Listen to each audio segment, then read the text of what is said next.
pour cette deuxième conférence de la 8e journée, cette deuxième conférence de ce SEO Square 8, on va parler aujourd'hui d'analyse de log et surtout de l'IA au service de l'analyse de log. Donc, c'était un peu ça l'idée de cette conférence aujourd'hui. Comment on va pouvoir utiliser l'IA? On parle beaucoup d'IA en ce moment. Comment on va utiliser toute cette puissance pour faciliter, gagner du temps et gagner en pertinence sur l'analyse de log. Alors, on va... Hop, avant de rentrer dans les détails, forcément, je suis obligé de parler un petit peu de nous, de SEMJ, pour ceux qui ne nous connaîtraient pas encore. SEMJ, c'est la plateforme SEO dédiée à vos stratégies de contenu. Concrètement, eh bien, c'est une plateforme SEO qui va aider vos équipes SEO, vos équipes marketing, web marketing, à rédiger du contenu plus performant, en tout cas mieux référencé, en moins de temps. Pour parler aujourd'hui d'analyse de log et d'IA, eh ben, j'ai le plaisir d'avoir à mes côtés, comme toujours, notre team leader Jérémy Condé. Salut Jérémy. Salut Charlet et bienvenue à tout le monde. Une petite précision, si vous voulez poser des questions par rapport à ce que nous racontons, il y a un onglet spécial pour les questions, vous pouvez voter pour vos questions préférées. Quant à moi, je suis donc team leader SEO chez SMJ et du coup en fait je m'occupe de toute la partie ce qu'on appelle professional services chez nous, un service professionnel qui sont dédiés au service SEO et donc on est tout simplement une agence SEO et on accompagne nos clients sur les 3 piliers du SEO, mais aujourd'hui on est là surtout pour parler log et intelligence artificielle. Charlet. Exactement. Alors Peut-être te présenter. Ouais, alors on va aller vite. Moi, je suis expert SEO chez SMJ, voilà, depuis... alors, expert SEO, en tout cas, je suis dans le SEO depuis 2011. Chez SMJ, ça fait 5 ans. Le temps défile, voilà. Et pour compléter ce que tu as dit, oui, les questions, on prendra 10 minutes à la fin pour répondre à toutes vos questions dans l'ordre des votes. Donc aussi, n'hésitez pas à voter pour les questions qui vous semblent les plus pertinentes. Sans plus attendre, eh bien, le petit... pour passer au sommaire, je te laisse, Jérémy. Oui, alors un petit sommaire pour 3 grandes parties, vous allez voir. On va d'abord introduire les logs, on va bien expliquer ce que c'est parce que évidemment tout le monde n'est pas familier avec ça et c'est important d'expliquer ce que sont les logs, à quoi ça sert. Ensuite, on va vous montrer la phase de préparation justement pour analyser ces logs. C'est une phase qui est extrêmement importante et si on la fait pas bien, on va mal analyser ces logs. Et puis après, on vous montrera avec l'intelligence artificielle ce qu'on peut faire pour aller plus loin et pour aller plus vite ou pour aller plus haut, comme disait l'autre. Okay. Du coup, concrètement, Charlie, dis-nous ce que c'est les logs. Oui, alors très rapidement, les logs, parce que c'est vrai que on n'est pas tous familiers avec les logs en SEO, en tout cas. Donc, très simplement, les logs, eh bien, c'est les journaux de logs sont stockés dans le serveur, c'est des informations stockées dans le serveur qui fournissent une vue d'ensemble de tout ce qui se passe, toutes les activités qui vont avoir lieu sur le serveur. Alors, en SEO, nous, pourquoi on les utilise? Eh ben, on les utilise pour analyser le comportement des bots, alors notamment des Google bots évidemment, mais ça peut être tous les bots de tous les moteurs de recherche. Donc c'est surtout cette partie-là qui va nous intéresser en SEO. Et comme vous pouvez le voir à droite, c'est un petit extrait d'un fichier brut de log. Eh ben c'est complètement incompréhensible. En tout cas, il y a une grosse part du travail qui va consister à cleaner ce fichier et à déjà le rendre intelligible pour un humain et le rendre plus facile à interpréter. Alors, à quoi ça sert concrètement d'analyser les logs, Jérémy?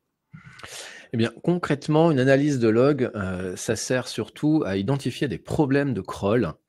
Parce que en général, les datas qu'on a issues des crawls, donc des robots de crawl qu'on peut envoyer, comme Screaming Frog, etc., ce sont évidemment des datas qui sont de cet outil de crawl. Là, on a des datas qui viennent de Google, donc c'est évidemment beaucoup plus représentatif de ce qui se passe aux yeux de Google sur votre site. Ça permet évidemment d'optimiser le budget de crawl, on va l'expliquer. Améliorer l'indexation aussi, parce que ça va nous permettre de nous rendre compte où est-ce qu'on a des problèmes d'indexation et comment faire mieux. Et puis, évidemment, analyser le comportement des robots de recherche sur notre site, où est-ce qu'ils passent du temps, où est-ce qu'ils ne passent pas du temps, et on aimerait qu'ils passent du temps, bien entendu. Tout ça, on va voir ça ensemble. Mais l'analyse de log, ça sert d'abord à comprendre la santé de son site. Ça, c'est fondamental. Donc, j'ai parlé d'une petite notion, une petite notion hyper importante, le budget de crawl, Ouais. ou le crawl budget, si on le dit en anglais. Donc, c'est une notion qui est fondamentale dans le SEO. C'est Google, il va allouer du temps à votre site pour y diffuser ses robots de crawl, tout simplement. Et ce budget de crawl, il va dépendre de plusieurs facteurs. Donc, ça va être, on l'a pas mis, mais ça va être la taille du site, bien entendu. On va pas passer autant de temps sur Amazon que sur mon petit blog à moi, hélas. Et avoir l'autorité du site, bien entendu. La fraîcheur du contenu, est-ce que vous mettez du contenu, du nouveau contenu régulièrement en ligne? La vitesse du site, évidemment, si le temps de chargement est très très très long, Google, ça va lui déplaire de découvrir que des ressources, donc il veut évidemment découvrir du contenu. Il est là pour ça. Et puis la profondeur du site, etc., etc. Il y a d'autres critères, mais fondamentalement, ce sont les critères les plus importants à avoir en tête pour pouvoir optimiser son budget de crawl et comprendre le temps que Google va passer sur votre site. Alors, on voulait vous montrer quelques exemples d'analyse de log pour que vous compreniez à quoi ça sert exactement. Ah, on m'a... Donc, à quoi ça sert exactement? Typiquement, une analyse de log. Donc, ça, c'est une analyse de log qui est faite à la main. Je récupère évidemment tous les... On appelle ça des hits ou des événements. Donc, tous les événements, c'est un passage du robot de Google. Et je regarde, en gros, qu'est-ce qu'a vu Google sur mon site pendant une plage de date qui peut être, pourquoi pas, une semaine. Et donc, en une semaine, là, sur ce site, en l'occurrence, Google, il a passé 20% de son temps sur des redirections, 1% de son temps sur des pages en erreur, 400... type 400, et évidemment, c'est pas optimal. Alors, je préférerais qu'il passe tout son temps sur des pages en 200, donc des pages que j'ai envie d'indexer. Donc là, il y a un sujet, certainement, de traiter des redirections, mieux traiter les redirections sur ce site. Et puis, avoir plein d'autres choses pour vous donner un ordre d'idée. J'ai un site qui est segmenté en catégories.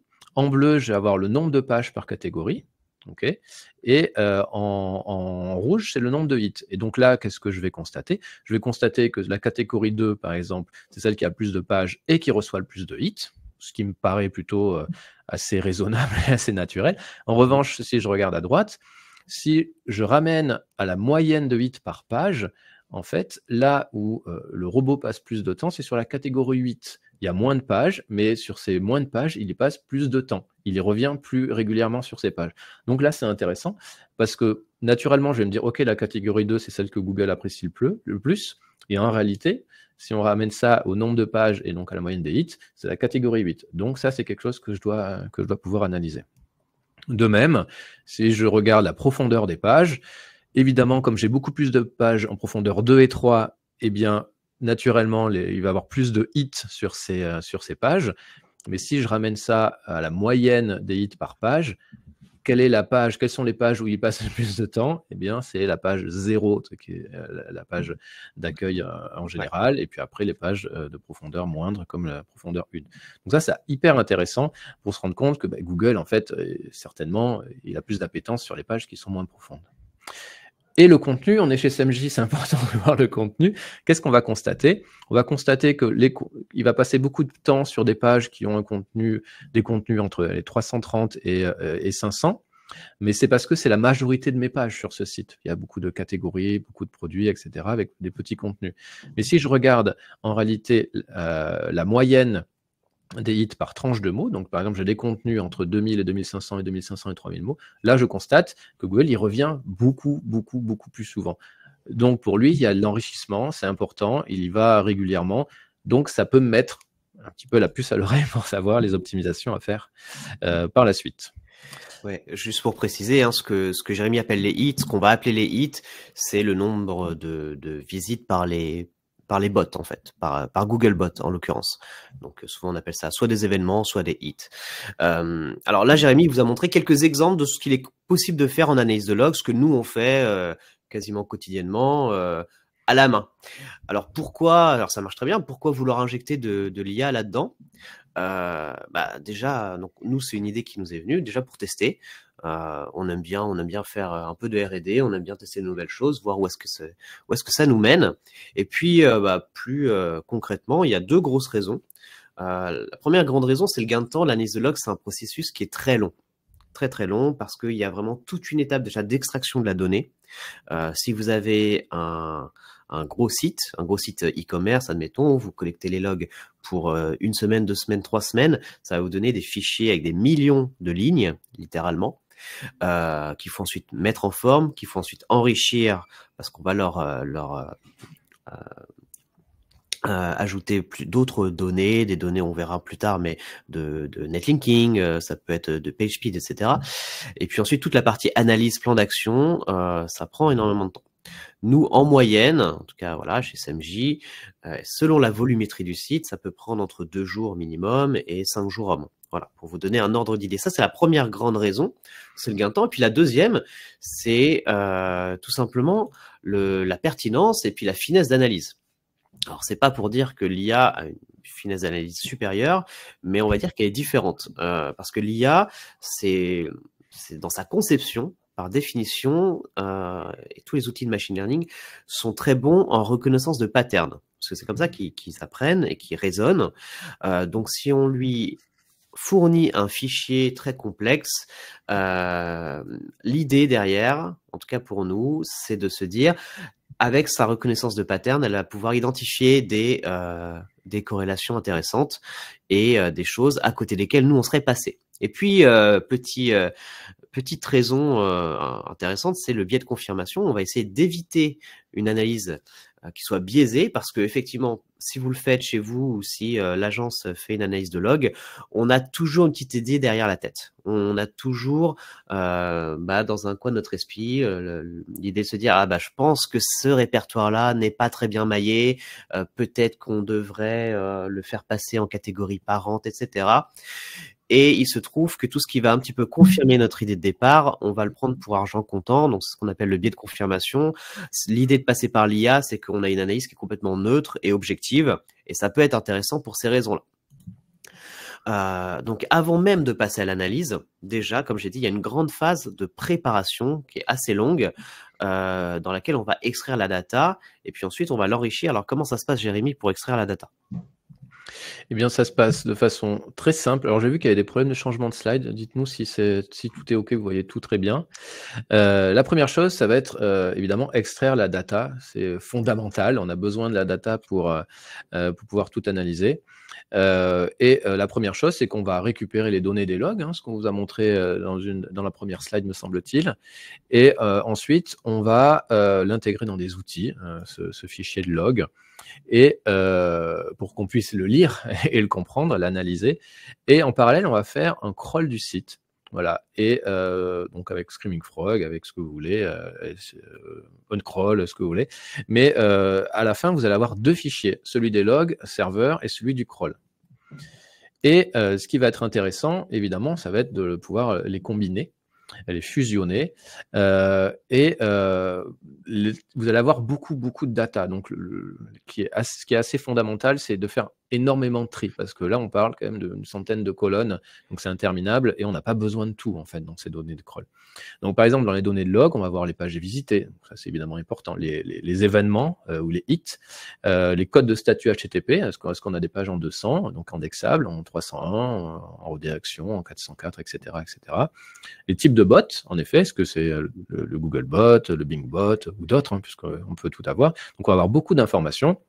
Et de même sur le fichier de données de crawl, on va voir le link score ou link rank selon ce que vous utilisez, donc le PageRank interne. Vous allez aussi avoir le statut de la page, donc vu par le crawler, les balises canoniques, le nombre de mots, le nombre de liens. Voilà. Vous allez avoir beaucoup de choses et tout n'est pas utile. Donc, néanmoins, on fusionne tout pour avoir un beau fichier. Et puis, on va nettoyer.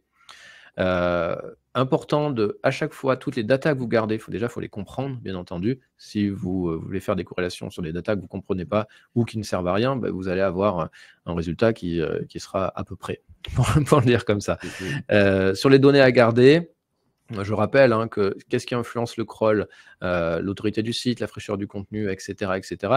Donc, commencez par là. Si vous ne savez pas par où commencer sur ce que vous voulez garder, dites-vous qu'est-ce qui est important aujourd'hui pour mon crawl budget, pour mon analyse, et ce sont ces informations-là. Donc, si on rentre dans le détail, évidemment, la fraîcheur du contenu, alors on pourrait l'avoir évidemment pour avoir le rythme de publication des pages, bien entendu. Mais ce qui est important, évidemment, dans la fraîcheur du contenu, il y a aussi la réoptimisation.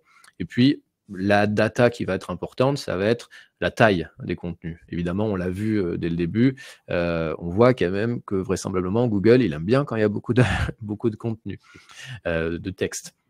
Voilà, la vitesse du site, le poids des pages, c'est quelque chose qui va influencer certainement le crawl, peut-être ou pas. C'est à vérifier, mais c'est intéressant d'aller chercher cette corrélation. Est-ce que la profondeur du site, le maillage interne, le nombre de liens internes, etc., est-ce que tout ça, ça va influencer? Et tout ça, c'est bien analysé et à essayer de corréler, donc à le garder dans votre fichier. Mais on peut enlever plein de choses parce que un Screaming Frog il va vous mettre beaucoup de data et il y a des data qui sont peut-être pas intéressantes. Est-ce que les titles c'est intéressant? Peut-être que la taille des titles peut être intéressant, peut-être que ça peut avoir une influence sur votre crawl. Donc ça, vous pouvez le garder, mais le title en lui-même, bon, on peut toujours essayer de trouver des biais, mais pourquoi pas le nombre de phrases, le nombre de mots. Et il y a tellement de data qu'il faut évidemment nettoyer, mais encore une fois, nous, on vous invite beaucoup à faire des tests parce que d'abord, c'est rigolo et que parfois, on peut avoir des surprises aussi. Et puis, il va falloir enrichir cette donnée, évidemment, parce qu'il y a les datas qu'on trouve grâce au fichier de log et grâce au crawl, mais il y a des datas qu'on peut ajouter, comme des datas d'autorité de site. Donc, ça va être surtout la data netlinking. Les clics aussi, évidemment, hyper important. La richesse sémantique, ça, c'est des datas qu'il va falloir ajouter. Et évidemment, il va falloir, on va vous dire comment les ajouter, bien entendu, parce que c'est fondamental. Il y en a d'autres en data, le nombre de RD, les UR, les clics, on l'a dit, les impressions, ça peut être intéressant. Le CTR aussi, ça peut être intéressant. Est-ce que ça influence votre crawl? Pourquoi pas? En tout cas, il faut le vérifier. Et le nombre de mots-clés positionnés pour avoir une idée de la richesse sémantique des pages, et pourquoi pas le content score de SEMJ, dont on peut se rendre compte quand on fait des analyses, ça, on voit de certaines corrélations, en tout cas, ça peut être intéressant de le vérifier. Et puis, un travail qui peut être extrêmement intéressant, et c'est vrai qu'on pourrait presque pu le dire dès le début, quand vous faites un crawl, essayez de systématiquement segmenter votre crawl selon vos besoins, selon votre appétence aussi pour votre site. Mais voilà, vous pouvez faire une segmentation par typologie de page, par répertoire, ça c'est facile, ils existent déjà, ou par thématique. Ça, c'est intéressant de le faire parce que vous pouvez aller voir, enfin, vous pourrez trouver aussi des angles d'optimisation assez intéressants sur cet aspect-là. Mais Charlet, pour faire tout ça, voilà, heureusement, on est aidé de nombreux outils qui existent. Alors, je vais juste préciser quelque chose parce que je me rends compte que c'est pas forcément évident. On l'a pas forcément précisé clairement. C'est que, en gros, on a tout intérêt à avoir le plus de visites possible des Googlebots sur nos pages importantes. Donc, quand on analyse le nombre de hits, etc., globalement, ça a toujours une incidence positive quand on a plein de hits, donc des visites des robots, vers nos pages, qui sont nos pages, par exemple, nos pages catégories très importantes, etc. Donc, c'est ça qu'on essaye de faire, on essaye de maximiser ça, d'optimiser ça. Pour nettoyer le fichier brut, comme tu as dit, Jérémy, on a de nombreux outils. Alors, je vous ai mis les principaux, peut-être les plus connus, OnCrawl, Botify, Screaming Frog, SEOlizer qui est pas mal aussi. SEMrush maintenant a un module d'analyse de log. JetOctopus, si vous l'avez testé dans le chat, je suis preneur de vos retours. Je l'ai pas encore testé moi-même. Alors, une fois qu'on a fait ça, je vais vous souvenir du fichier brut complètement incompréhensible que je vous ai montré au début. On va le mettre dans ces outils-là et ils vont cleaner tout simplement le fichier et me sortir, voilà, grosso modo, un tableau qui peut ressembler à ça, avec une colonne qui contient tous les URL de mon site et puis une autre colonne avec le nombre de hits par les Googlebots. Comme tu l'as dit, Jérémy, j'aurais pu prendre les BingBots, d'autres types de robots, mais là, je vais me concentrer sur les Googlebots. Donc ça, c'est vraiment le fichier de base. Après, nous, ce qui nous semble intéressant à chaque fois dans l'analyse de log, c'est de prendre, vous voyez là, le nombre de Googlebots, c'est de le segmenter par tranche. Voilà. Ça permet de faciliter l'analyse ensuite et d'avoir des résultats intéressants, de faire des tranches 51 500, 4 à 9, 21 50, etc. Ça, c'est la première étape, vraiment l'étape de base. Étape 2, on va classer les URL par importance. Si je veux ensuite avoir de la finesse d'analyse et avoir des actions des recommandations actionnables dans mon analyse de log, j'ai envie de me concentrer sur les pages importantes. Donc, ce que je vais faire, c'est que je vais prendre tous les URL de mon site, par répertoire, par type de catégorie ou que sais-je, et je vais les classer par ordre de priorité business, donc haute, moyenne et faible. Comme ça, je sais que toutes mes pages e-commerce, admettons, voilà, mes pages produits ou e-commerce très importantes, je vais les mettre en priorité haute, et ensuite, dans l'analyse de log, ça pourra ressortir de manière plus importante. Et puis ensuite, je vais encore enrichir mon fichier avec les données de crawl. Alors là, on a pris Screaming Frog, ça aurait pu être OnCrawl ou autre. Donc là, vous voyez, je vais ajouter des informations qu'on a typiquement quand on fait un crawl d'un site. Donc, je vais rajouter des colonnes, nombre de mots, temps de réponse, le link score qui est un score de maillage interne qui est donné par Screaming Frog, mais ça aurait pu être l'inrank de OnCrawl, hein, c'est à peu près la même chose. La profondeur des pages, très important, ça peut être le poids des pages. J'aurais pu mettre, tu l'as dit Jérémy, j'aurais pu mettre le H1, la taille du H1, voilà, toutes les données qui me semblent importantes et qui vont ressortir dans mon crawl. Donc là, vous voyez que je commence à avoir un tableau qui est de plus en plus étoffé. Mais c'est pas tout. Étape 4, je vais rajouter encore une couche d'information avec les données PageSpeed. Donc là, paf, c'est facile parce qu'avec Screaming Frog, j'ai l'API PageSpeed. Donc j'ai juste à connecter l'API, ça va me sortir le score de performance de l'ensemble de mes pages. Vous voyez, performance score, c'est le fameux score sur 100 PageSpeed. Le FCP, le Speed Index, je vais avoir le LCP, le CLS, pourquoi pas, le Time to Interactive. Je pourrais rajouter le INP puisque c'est d'actualité en ce moment. Voilà, pour ceux qui ont suivi un peu la technique.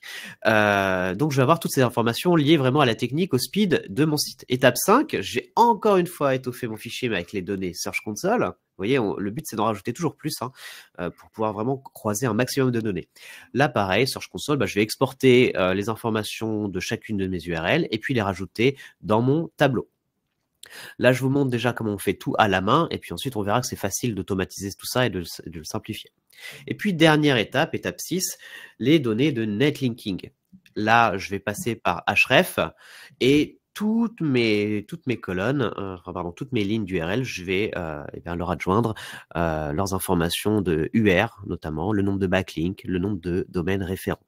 Donc, ça me donne un fichier énorme. Je vais avoir peut-être une quarantaine de colonnes avec énormément de data, et puis les data qui correspondent à toutes mes URL de mon site. Le but, ça va être ensuite de voir, on verra ça en troisième partie, comment on corrèle toutes ces données-là au passage des robots. Alors, pour vous faciliter la vie, parce que ça peut faire peur, n'est-ce pas, Sabrine, ça peut faire peur, mais en fait, c'est pas si difficile puisque je peux l'automatiser. J'ai plusieurs manières. Alors, la manière la plus simple, c'est si vous passez par Screaming Frog. Nativement, Screaming Frog peut se connecter aux API PageSpeed, Search Console, href.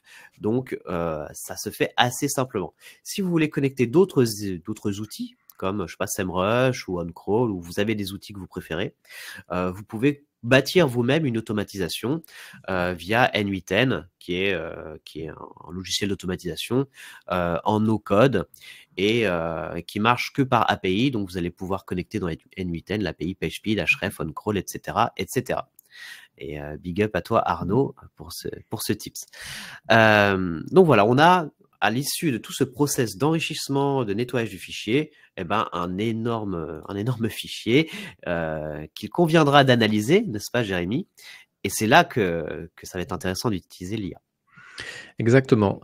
Donc, on a un beau fichier et maintenant, pendant longtemps, on l'a analysé à la main. Donc, en gros, le fichier, ça nous prend bien une bonne journée de travail. Et du coup, le reste, ça va nous prendre à peu près 4 jours. Donc, évidemment, on a envie parfois d'aller plus vite et surtout de ne pas se tromper. Charlie l'a bien dit en amont. Donc, on s'est dit, on va essayer de créer un agent GPT qui sera dédié à l'analyse de log. Voilà, donc je ne sais pas si vous avez déjà créé des agents GPT, mais c'est assez rigolo. Vous pouvez, soit il va vous aider, vous allez avoir une conversation avec lui, il va vous aider à rédiger le prompt et donc du coup à la fin vous aurez, alors évidemment il faut savoir vers où vous voulez aller, mais à la fin vous aurez un résultat plutôt intéressant avec son aide. Et puis sinon vous pouvez configurer tout à la main bien entendu. faites des tests parce que vraiment, c'est vraiment très rigolo. Moi, pour info, j'ai fait un agent pour moi où tous les matins, je clique sur un bouton, il va me donner les résultats du basket NBA. Voilà. Et j'ai aussi fait un petit jeu d'aventure où avec du texte qui est généré automatiquement et des lancers de dés. Donc, on peut faire plein de choses. Amusez-vous avec les agents GPT. Il y a plein de jolies choses à faire. Et du coup, qu'est-ce qu'on a fait, nous? On a créé l'agent GPT Superlogs qui, en effet, va nous aider à analyser tout ça. Voilà, et Superlog a été généré par Dali, d'ailleurs. En tout cas, l'illustration. Voilà. Donc, la première chose à faire, évidemment, pour créer notre prompt, c'est d'avoir une idée de comment on veut qu'il fonctionne. Et donc, nous, on a fait quelque chose d'assez simple, on ne s'est pas compliqué la vie, on s'est fait un plan en entonnoir avec une vision macro, une vision mezzo, une vision micro de ce qu'on attend des analyses qu'on souhaite qu'ils nous fassent. Typiquement, d'abord la vision macro, c'est quoi notre budget de crawl? C'est quoi? Est-ce qu'il y a des enjeux sur la profondeur? Est-ce qu'il y a des enjeux sur le répertoire? Est-ce qu'il y a des enjeux sur link score? Quelles sont les pages actives? Quel est le pourcentage de pages actives et de pages inactives? Donc, par exemple, si j'ai des pages qui ne reçoivent pas de clics, jamais de clics SEO, et elles reçoivent beaucoup de hits, Google passe du temps dessus, il y a quelque chose qui ne fonctionne pas. Sur une version, alors on descend un petit peu sur une vision un peu mezzo, on va essayer d'avoir des corrélations entre les hits et les clics, les hits et le nombre de mots-clés positionnés, les hits, les domaines référents, etc., etc. Toutes ces corrélations, ça va nous dire en effet où est-ce que Google passe du temps et où est-ce que qu'est-ce que Google il apprécie le plus. Et certainement, peut-être que ça nous permettra de faire des priorisations sur nos optimisations. Et puis, une vision micro hyper importante, mais où est-ce qu'il perd du temps? Évidemment, Google, il passe du temps sur votre site. Où est-ce qu'il passe du temps? Où est-ce qu'il y a des erreurs? Où est-ce qu'il passe du temps sur des pages non prioritaires? Au niveau du business, ça c'est important parce que si maintenant il passe du temps sur des pages où on ne gagne pas d'argent, c'est pas ce qu'on souhaite. Évidemment, on veut qu'il aime nos pages qui nous rapportent de l'argent. Voilà, et puis après, en effet, quel type d'opportunité on peut avoir, pourquoi pas le top 50 des pages optimisées, tous les liens, il peut nous donner la liste des liens qu'il faudrait corriger, qui sont redirigés, et puis pourquoi pas lui demander les pages qui reçoivent le plus de hits, mais qui reçoivent pas beaucoup de liens internes. On peut avoir cette liste pour justement développer ce maillage. Dans le détail, Charlet. Tout à fait. Alors là, vous avez bien compris, donc nous, on s'est posé avec Jérémy et on a convenu de ce plan. Mais là, voilà, vous pouvez l'adapter, vous pouvez vous poser avec vos équipes en interne et définir un plan. En gros, quel résultat on veut obtenir, qu'est-ce qu'on cherche à atteindre avec une analyse de log. Nous, c'était très important d'avoir un plan qui soit standardisé, comme on l'a écrit, c'est-à-dire toujours le même. On est une agence SEO, donc il faut qu'on ait des livrables qui soient à peu près toujours les mêmes. Puis le but, c'est de gagner du temps sur ces points qu'on va de toute façon vérifier à chaque fois. Et ça nous libère du temps pour aller ensuite dans le détail et puis trouver des insights encore plus pointus. Ce plan que tu as expliqué, Jérémy, une fois qu'on l'a conçu tous les deux, on va le soumettre tout simplement à notre agent GPT et on va lui dire la chose suivante. Quand je clique sur « Analyse les logs », je veux que tu présentes systématiquement tes analyses en respectant ce plan-là. Et puis maintenant, je vais t'expliquer précisément ce que j'attends dans chacune des sections.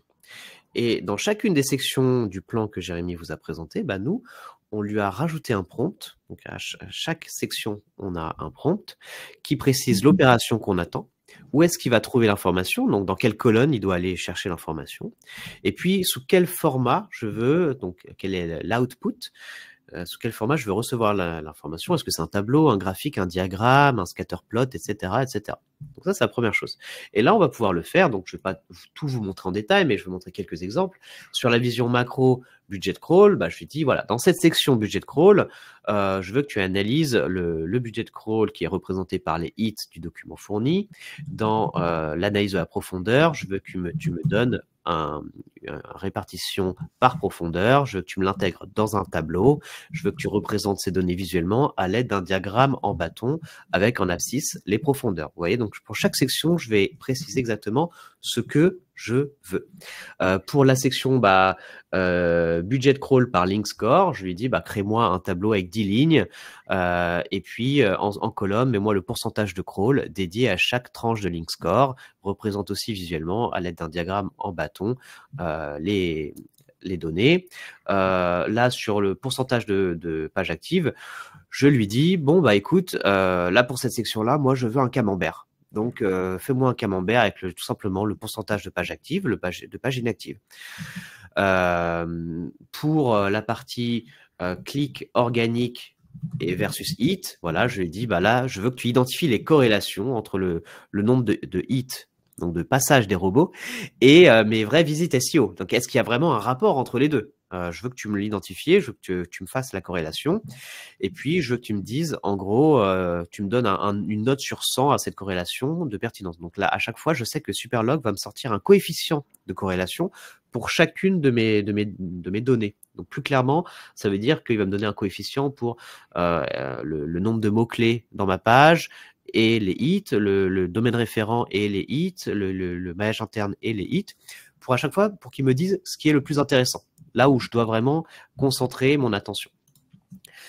Et puis, dernier exemple, je vais pas tout vous montrer, mais là, pour top 50 des pages à optimiser, la dernière partie du plan, c'est la partie un peu actionnable, c'est là où on va vraiment avoir des insights. Là, je lui dis, sors-moi un tableau du top 50 des pages à optimiser, en fonction de tout ce que tu auras analysé précédemment. Et je veux que ce soit 50 pages à priorité haute. Vous savez, on a fait une colonne moyenne, haute, basse. Donc, je veux des priorités business hautes qui sont pas très visitées par les bots Google. Donc voilà, ça, je veux que tu me les priorises et je veux que tu me suggères déjà que tu me les remontes. Et puis après, on verra pour le maillage interne. Donc, vous voyez, là, effectivement, je vois qu'il y en a qui à qui ça peut faire un peu peur. Effectivement, là, c'est un prompt énorme qui à la base faisait plus de 15 000 caractères et qu'on a dû ensuite beaucoup réduire. Mais l'important, c'était vraiment de lui fournir une base très solide pour lancer son analyse. Qu'est-ce qu'on va faire ensuite, Jérémy? Oui, alors juste pour répondre dans le chat, en effet, on commence bien par le plan et puis après, en détail, c'est pour nous la meilleure façon de faire, de bien savoir où vous voulez aller et de bien demander à ChatGPT ou à Superlogs, évidemment, ce que vous souhaitez faire. Donc, qu'est-ce qu'on fait? Eh bien, le fichier qu'on a préparé, ce fichier qu'on a enrichi, qu'on a et qu'on a trié surtout, on le met dans Superlog et on lui dit Superlog. Alors, on n'est même pas obligé de lui parler, mais comme on est poli, on préfère, au cas où il y a un soulèvement des machines un jour, on préfère toujours avec lui. Voilà, on lui dit analyse ce super fichier et il va commencer son analyse. Au début, il nous dit, parce qu'il est bienveillant, qu'on a vraiment une variété de colonnes pertinentes pour l'analyse, il est trop gentil. Et après, il va lancer son analyse. Alors, elle est un peu longue, on va pas se mentir, c'est pour ça qu'on ne vous le montre pas en direct, parce que ça met du temps à faire cette analyse. Le prompt est long et le dossier, le fichier est long, mais en revanche, on va avoir des résultats assez intéressants. Hop. Charles. Oui. Là, en fait, nous, l'idée, c'était ça. C'était que on lui donne un fichier, on clique sur un bouton, on lui dit vas-y, lance une analyse de log, et là, il nous sort toute l'analyse en respectant le plan précis qu'on a fait. Et là, c'est ce qu'il fait. Donc, il commence par analyser le budget crawl. Donc là, dans son analyse, il détecte qu'effectivement, ce sont les pages de profondeur 3 qui captent l'essentiel du budget crawl. Mais ce qui est intéressant, c'est qu'il répond vraiment aux instructions, conformément à ce qu'on a dit. Par exemple, on lui avait demandé de nous présenter l'information sous forme d'un diagramme en bâton avec un tableau explicatif. C'est exactement ce qu'il nous fait. Et il nous explique ensuite le détail de l'analyse avec un focus sur la profondeur 3, etc., etc. Donc, c'est la première chose pour la vision macro. Et sur la partie link score, on a voulu vous montrer un résultat qui est assez intéressant, c'est que le link score, donc là c'est le link score Screaming Frog, donc c'est un link score qui va de 0 à 100. L'InRank par exemple d'OnCrawl, il va de 1 à 10, me semble-t-il, ou de 0 à 10, je ne sais plus. Mais là on va se rendre compte qu'en fait que Google, tout en tout cas, tout le temps qu'il passe sur le site, il passe beaucoup de temps sur des pages qui ont un link score très faible, donc qui ont vraisemblablement pas un super maillage, etc. Donc ça s'explique évidemment parce que ici c'est un site qui a beaucoup de pages produits, donc forcément elles ont un link score assez faible. Mais moi, ce qui m'intéresse aussi, c'est de dire, ok, très bien, je constate ça. Je constate, je ne sais pas si vous le voyez, mais il y a un petit bleu là. Donc, ça veut dire qu'il passe quand même un peu de temps à cet endroit. Et du coup, là, je lui demande. Donc là, c'est dans la conversation. Il m'a fait toute son analyse. J'ai regardé en détail. Je lui dis, OK, là, j'ai besoin que tu ailles un peu plus loin. Est-ce que tu peux me revenir sur le link score et me donner la moyenne des hits par page, enfin par link score, pardon. Et donc là, c'est intéressant. On va se rendre compte que, évidemment, il passe toujours de temps sur les link scores assez faibles. Il passe quand même pas mal de temps sur des link scores plutôt moyens. Et puis, il passe du temps sur le link score le plus élevé, qui est 100, et qui est en général la page d'accueil. Et là, je constate qu'en réalité, qu'est-ce que je vois quand j'ai l'habitude d'analyser des logs? Qu'en général, ce graphique-là, ce bâton, il est censé être le plus vu en moyenne. Il est censé passer le plus de temps sur la page d'accueil. Donc, ça me dit qu'il y a un problème sur la page d'accueil. Et en effet, ça m'a permis de voir qu'il y avait plusieurs pages de la page d'accueil, plusieurs pages, oui, de la homepage qui étaient dupliquées et qu'on n'était pas capable de détecter par un simple crawl. Et ça, c'est les logs qui nous ont permis de voir qu'en effet, il y avait plusieurs versions de la page d'accueil, il y avait des erreurs techniques, et du coup, on a pu le corriger. Tout à fait. Alors, pardon, je reviens en arrière. Autre cas d'usage, là, on avait pris un site, volontairement, un site avec beaucoup de problèmes, donc un gros e-commerce, sur la répartition. Souvenez-vous, je lui ai demandé de me faire un camembert, donc là, il me l'a fait, il continue l'analyse. On a 94% des pages qui sont inactives. En tout cas, inactives, ça veut dire elles n'ont pas reçu de clics sur la période donnée. Donc là, on avait exporté une période de une semaine, je crois. Et donc, là, l'idée, c'était de se dire, on a beaucoup de pages qui sont crawlées et qui sont jamais visitées, ou inversement. En tout cas, on a seulement 6% des pages qui sont considérées comme actives sur ce site, donc qui génèrent du trafic. Donc ça, il me l'a bien identifié. En tout cas, visuellement, c'est le résultat que moi, j'attendais. Voilà pour le breakdown active-inactive. Ensuite, souvenez-vous, on lui avait demandé de nous analyser plein de corrélations. On avait un énorme tableau avec 40 colonnes. Et voilà ce qu'il nous dit. Donc, Jérémy, comment on interprète tout ça? Oui, alors c'est pas facile d'interpréter tout ça. Il le fait pour nous. Donc, voilà, et il nous le fait pour nous parce qu'il nous explique tout ici. Et donc là, en fait, il va nous dire, donc ici, il y a un texte. C'est intéressant aussi, c'est qu'en effet, il va nous générer des images, mais il va nous expliquer aussi ces images. Et donc là, on se rend compte qu'il nous dit que la corrélation la plus évidente sur le crawl, c'est le nombre de mots dans un contenu. Donc, avec un coefficient à 0,173, peu importe le coefficient à la rigueur. Mais ce qui est intéressant, c'est que ça confirme notre sentiment, mais qui est un biais, qu'en effet, le contenu, la taille du contenu influence le temps que va passer Google sur des pages, le nombre de fois qu'il va retourner dessus. Exactement. Et puis, alors là, on vous a mis que quelques extraits de l'analyse parce que c'est très long. Il nous sort plusieurs pages. Mais là, si on va directement dans la vision micro, souvenez-vous, je lui avais demandé de me sortir des recommandations de maillage interne, par exemple. Donc en deux parties, déjà, il y avait une partie où je lui demandais les 20 pages à priorité taguées en haute, priorité business haute, et qui sont très peu visitées par les robots. Pour voir là où j'ai des problèmes. Donc là, il me le sort. Donc je vois sur alors là, c'est un e-commerce sur le prêt-à-porter. Donc je vois par exemple ma page polo homme, marinière homme, etc. C'est des pages profondes, profondeur 3 ou 4. Elles ont été visitées par les robots qu'une fois au cours des 7 derniers jours. Donc voilà. Et alors qu'elles sont taguées en priorité haute, en tout cas mon client estime que ce sont des pages importantes pour son business. Donc je vois que là il y a vraiment une vraie distinction entre l'importance qu'on veut donner à ces pages et l'importance qu'elle a actuellement pour Google. Donc on va pouvoir faire du maillage interne. Et puis l'autre partie, c'est l'inverse. C'est quelles pages sont d'une priorité un peu moyenne ou basse et au contraire sont très visitées. Donc ça, c'est la deuxième partie de l'analyse. Donc là, je vais demander un truc intéressant, c'est que je vais demander, mais c'était dans prompt, donne-moi le top des pages qui sont classées en priorité moyenne, qui sont les plus crawlées, et tout en ayant un nombre de liens sortants inférieur à la moyenne. Donc là, en gros, c'est des pages qui sont puissantes, qui sont souvent visitées par les robots et qui, globalement, font peu de liens sortants, donc distribuent peu de jus au reste des pages du site. Donc en gros, c'est des opportunités de pages depuis lesquelles faire du maillage. Donc ça m'aurait pris un peu de temps à le faire, à le détecter à la main dans mon fichier. Donc là, j'en ai pris 10 pour l'exemple, mais je peux très bien lui demander, voilà, donne-moi le top 100 des pages les plus importantes, les plus intéressantes. Et d'ailleurs, il nous détaille son process.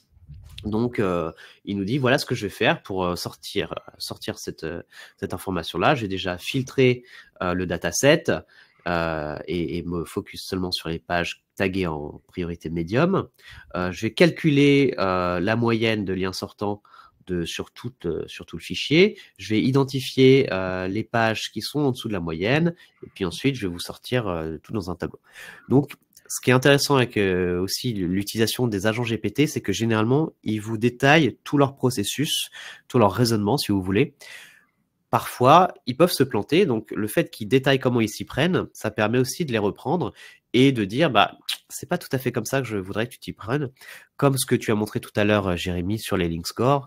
Finalement, tu lui as demandé de calculer plutôt la moyenne des link scores plutôt que le volume, et ça donne une importance, ça donnait une information plus pertinente.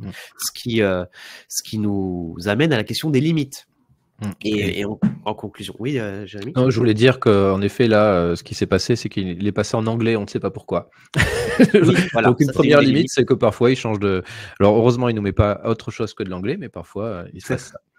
Voilà, effectivement, ça, c'est une des limites. Des fois, il change de langue de manière impromptue.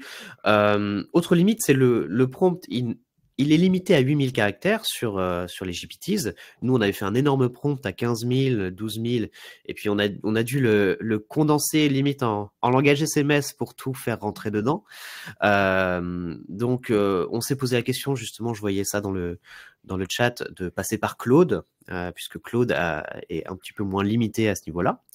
Et puis, autre limite, c'est que des fois, bah, comme on l'a dit, il faut le relancer, il faut le solliciter pour affiner les résultats, pour lui demander de les présenter sous un autre format, sous un autre type de graphique, parce que parfois, il fait pas ce qu'on lui a demandé du premier coup. Mais c'est pas ça qui est intéressant, en fait. Ce qui est intéressant, c'est que le prompt de base, l'agent GPT de base, dans notre cas Superlog, mais vous pouvez faire l'équivalent chez vous, ça donne un cadre de travail. Et c'est ensuite, via le jeu des conversations qu'on va pouvoir avoir avec lui, qu'on va pouvoir vraiment affiner la donnée et avoir des informations de plus en plus pertinentes. Exactement. Et puis, sur les prochaines étapes, j'ai vu passer un petit message. Alors, on va bientôt passer aux questions, donc n'hésitez pas juste à aller voter pour vos questions préférées. On va essayer d'accélérer pour prendre le temps de répondre aux questions. Mais sur les prochaines étapes, eh bien, déjà, continuer à affiner le prompt, hein, parce qu'il y a parfois des oublis, on l'a démontré précédemment. Pourquoi pas connecter les résultats à un tableau de bord, type Data Studio. On fera des recherches en ce sens, mais ça peut être assez intéressant d'avoir directement nos graphiques sur un tableau de bord. Et puis en effet, tester le prompt avec Claude qui permet d'avoir beaucoup plus de caractères, et pourquoi pas Mistral, on ne l'a pas noté, mais on est très ouvert à faire tous ces tests-là. C'est en effet une bonne idée pour voir si les résultats sont plus intéressants que ceux qu'on a aujourd'hui. Hop, il ne veut pas tourner, je ne sais pas pourquoi. Voilà. En conclusion, il y a 4 choses à retenir, ce qui sont 4 conseils, hein. On vous conseille fortement de suivre vos logs. C'est vrai que c'est en direct, c'est un coût quand même outil, mais c'est quand même important de voir le comportement de son outil Google, enfin des robots Google sur son site, et voir s'il y a des changements. Surtout si vous avez un site e-commerce, il ne faut pas passer à côté. Analysez vos logs de temps en temps, c'est quand même intéressant de voir l'état de santé, comment Google vous voit, et puis corréler évidemment vos KPI à celles de Google. Et puis, prioriser. Là, effectivement, le but, hein, c'est d'y aller petit à petit. Donc, prioriser en fonction des pages, comme je l'ai montré à la fin, les pages très peu crawlées qui ont des priorités business. C'est pour ça qu'on va segmenter par priorité. C'est parce que ça nous permet ensuite de prioriser selon les plus importantes. Et puis, faites-vous aider. Alors, voilà, n'hésitez pas à faire les tests chez vous, à recréer Superlog. Peut-être, alors on verra, j'ai vu la question passer tout à l'heure, on verra si on le rend public. Ou faites-vous aider à minima par un consultant SEO, quelqu'un qui est on va dire, qui est rodé dans l'analyse de log, parce que c'est vrai qu'il y a, au bout d'un moment, à force d'en faire, il y a des patterns, des choses qu'on va détecter avec l'expérience plus facilement. Voilà. Eh bien, merci à tous d'avoir été attentifs pour cette conférence. Voilà, peut-être qu'elle était. Faites-nous vos retours. On est hyper curieux. Est-ce que c'est trop technique, pas assez technique? Est-ce qu'on va dans le détail comme vous vous y attendez? On va passer maintenant aux questions. Jérémy. Oui. Ah ben voilà, parfait. D'après notre expérience, qu'est-ce qui est le plus important d'optimiser pour gagner un maximum de budget de crawl?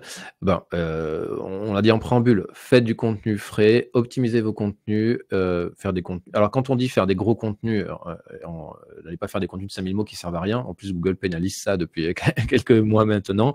Voilà, faites du contenu de qualité, faites des liens, ça marche encore les liens. Faites pas des liens n'importe comment, bien entendu. Qu'est-ce qui fonctionne aussi? Évidemment, un bon maillage interne. Ça aide beaucoup. Et puis éviter d'avoir des sites avec une profondeur à 50 parce que ça vous pénalisera. Yes. Alors, on a Sandrine qui demande comment générer, extraire les fichiers via le CMS de site. Alors, généralement, c'est via le serveur. Donc, je vous demandais à l'admin serveur, généralement. Parfois c'est la même personne que le développeur ou c'est le webmaster qui va pouvoir extraire ces fichiers serveurs. Oui, demandez-lui de ne se focaliser juste sur le robot Google, parce que s'il peut vous sortir un tas de data imbuvable, donc déjà qu'il y en a beaucoup d'imbuvables, demandez-lui de faire ce tri-là lors de l'export. Ludo, est-ce que vous partagez votre prompt GPT global? On n'en a pas discuté, en toute transparence. On n'est pas fermé. Faut qu'on en discute. Voilà, c'est pas exclu. Ensuite, je te laisse. Est-ce que tu as le temps de lire la suivante? Oui, John Mueller dit que le budget de crawl n'a pas de sens et que c'est surtout un mythe. Alors, c'est pas tout à fait ça qui est dit par Google par ailleurs, et récemment ils en ont reparlé.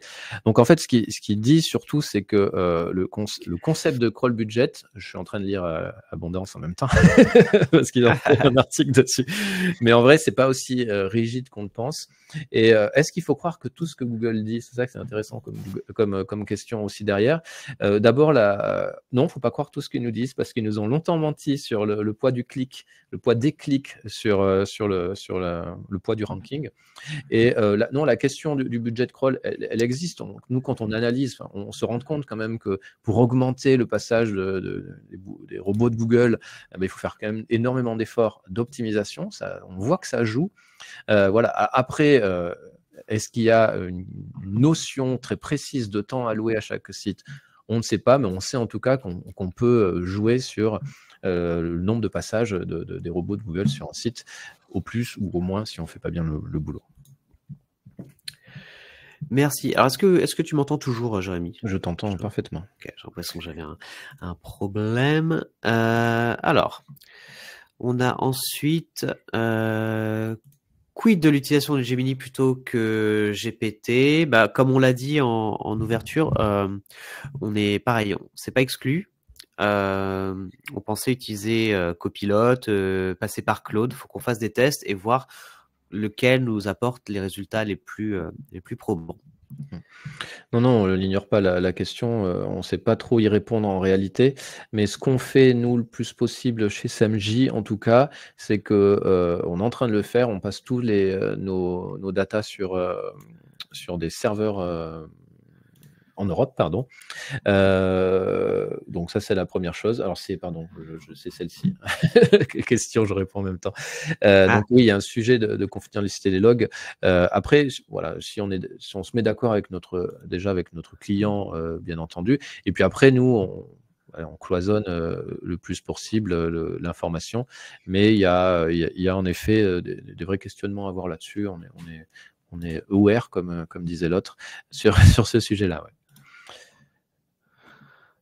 All right. Peut-être une petite dernière?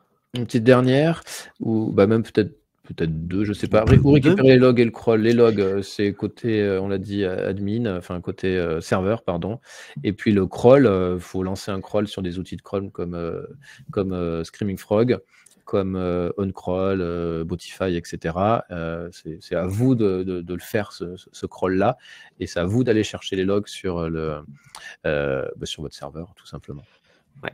On a Véronique qui demande à quel est-ce qu'on utilise un logiciel en particulier pour gérer des si gros fichiers comme des fichiers de log comme ça. Alors Excel allait, mais pourquoi? Parce que dans nos exemples c'était des sites e-commerce de taille moyenne, donc ça allait encore, mais surtout parce qu'on avait pris des plages d'une semaine. Effectivement, si vous faites de l'analyse de log sur un mois, vous allez avoir des fichiers énormes. Ou si c'est un gros site avec une forte volumétrie, ça va être énorme. Donc là, effectivement, à voir si on peut passer par BigQuery comme on l'a déjà fait pour d'autres analyses. On peut, ouais. On peut utiliser BigQuery qui fera très bien le travail. On met tout en base de données et puis ça nous permet de récupérer un document moins lourd puisque c'est traité en base de données. Ouais, très bon. Ça devient un peu plus complexe et un peu plus lourd à gérer tout ça après, quoi. Eh ben, très bien. Et puis là, je trouve que c'est une bonne question pour conclure. C'est à quelle fréquence on veut analyser les logs. Plusieurs fois par an. Alors moi, ça dépend de l'état de santé. Souvent, c'est un suivi de l'état de santé du site. Des fois, il n'y a pas de changement. Vous faites pas de changement pendant des mois. Donc ça n'a pas forcément de sens.